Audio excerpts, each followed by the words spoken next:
आज आमल की एकादशी की व्रत कथा सुनिए आप लोग। अच्छी व्रत कथा। जय श्री कृष्णा, राधे राधे। आज फाल्गुन मास के शुक्ल पक्ष की एकादशी तिथि है और इस एकादशी को आमल की एकादशी के नाम से जाना जाता है। कुछ स्थानों पर इसे रंग भरी एकादशी भी कहते हैं। तो आज मैं आप सभी को सुना रही हूँ आमल की एकादशी की बड़ी ही दुर्लभ कथा।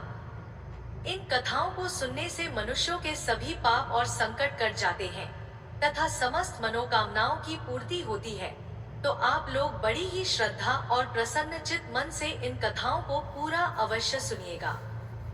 तो आइए भगवान श्री लक्ष्मी नारायण जी के चरणों का ध्यान करते हुए इस कथा को सुनते हैं।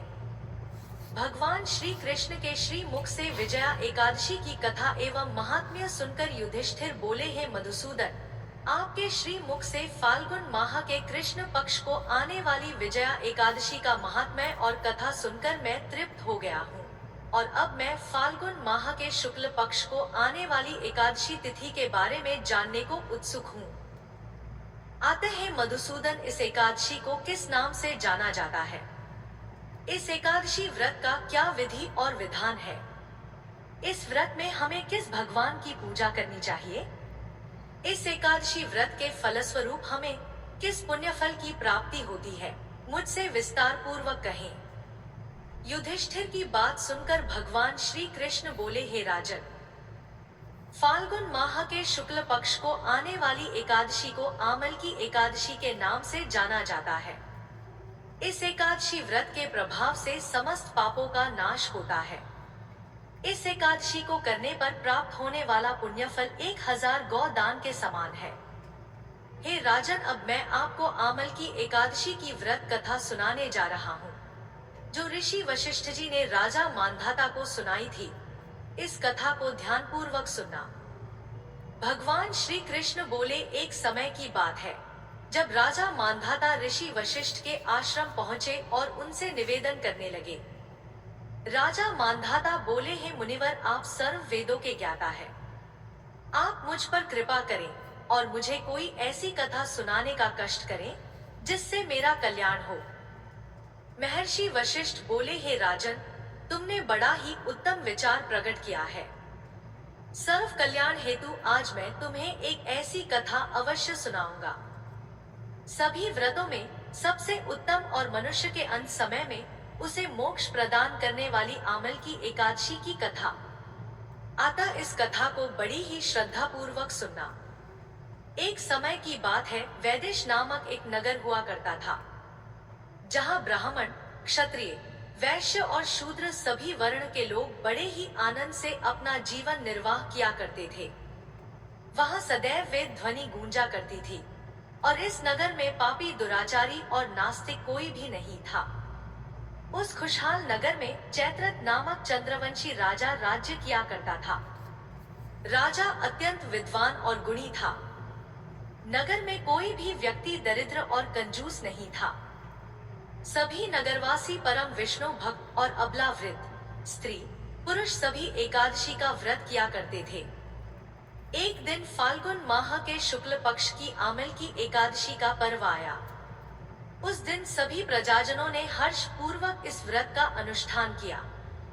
राजा अपने प्रजाजनों संग नगर के एक मंदिर में जाकर पूर्ण कुंभ की स्थापना करते हुए प्रभु को धूप, दीप, नैवेद्य, पंचरत्न आदि से धात्री का पूजन करने लगे और इस प्रकार स्तुति करने लगे, हे पूज्य धात्री, आप परम ब्रह्मा स्वरूप हो, स्वयं ब्रह्मा जी द्वारा उत्पन्न हुए और सर्व पापों का नाश करने वाले हो। आपको मैं कोटि कोटि वंदन करता हूँ। अब आप मेरा अर्घ्य स्वीकार करें।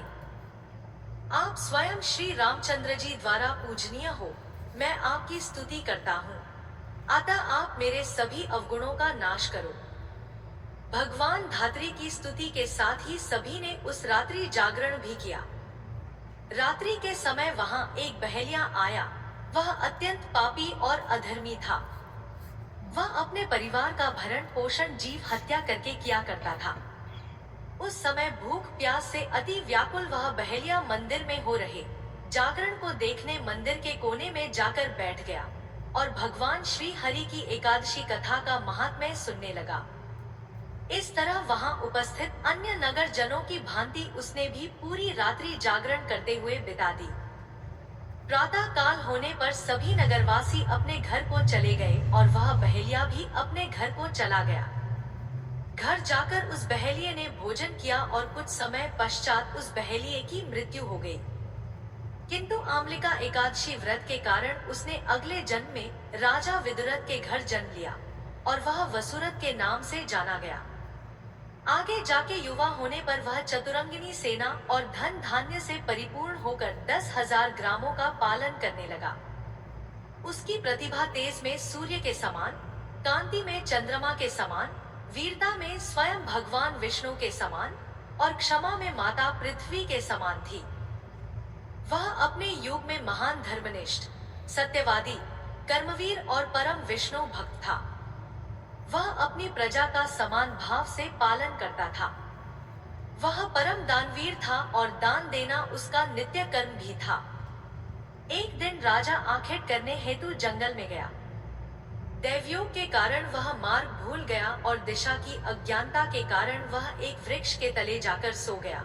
कुछ ही देर बाद पहाड़ी डाकू वहां आ गए। राजा को अकेला देख मारो मारो शब्दों के नारे लगाते हुए राजा की ओर दौड़े। डाकू कहने लगे, इस दुष्ट राजा ने हमारे सभी संबंधी, माता, पिता, पुत्र, पौत्र की निरापराध हत्या की है और हमें अपने नगर से बाहर निकल दिया है। अतः ऐसे दुष्ट राजा को मारना अवश्य चाहिए। अपना क्रोध राजा के ऊपर निकालते हुए वे निशस्त्र राजा की ओर दौड़े और अपने अस्त्र शस्त्र का प्रहार राजा के ऊपर करने लगे। जितने भी अस्त्र शस्त्र राजा के ऊपर फेंके जाते वह स्वतः ही नष्ट हो जाते और राजा को उन अस्त्रों का वार एक पुष्प के समान प्रतीत हो रहा था। अब उन डाकुओं द्वारा फेंके जाने वाले अस्त्र और शस्त्र उल्टा उन्हीं को क्षति पहुंचाने लगे और क्षति के मारे वह स्वयं ही मूर्छित होकर नीचे गिरने लगे।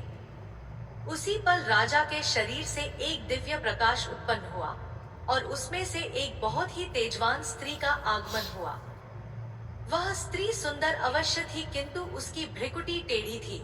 उनके नेत्रों से एक भयावह अग्नि की ज्वाला प्रकट हो रही थी। वह दूसरे काल के समान दिख रही थी।